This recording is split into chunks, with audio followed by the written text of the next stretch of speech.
Commonwealth গেমসটা বেশ হতাশারই ছিল এবার বাংলাদেশে। সামনে আসছে এশিয়ান গেমস, যেখানে বাংলাদেশের 207 অ্যাথলিট অংশ নেবেন 26টি ডিসিপ্লিনে। আন্তর্জাতিক ক্রীড়া অঙ্গনে বাংলাদেশের পদকের ইতিহাস খুব একটা সমৃদ্ধ নয়।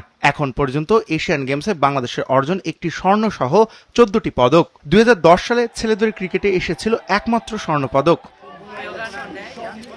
আগামী 19 সেপ্টেম্বর থেকে 4 অক্টোবর জাপানের আইচি নাগোয়ায় হবে এশিয়ান গেমসের 20তম আসর।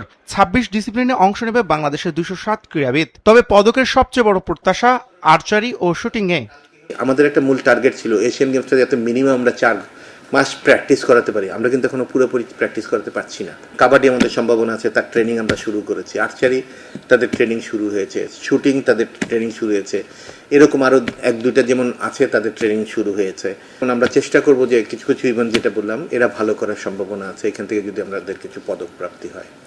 এশিয়ান গেমসের আগে কমনওয়েলথ গেমসে অবশ্য বেশ হতাশাজনক পারফরমেন্স ছিল লাল সবুজ অ্যাথলিটদের। 4টি ডিসিপ্লিনে 16 অ্যাথলিট অংশ নিলেও পদকের সংখ্যা শূন্য।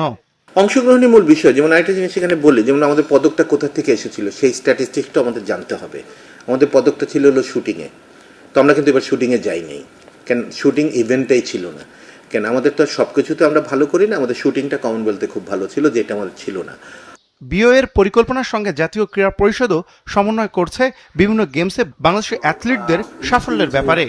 আমরা এখনো রেডি না পদক জেতার জন্য।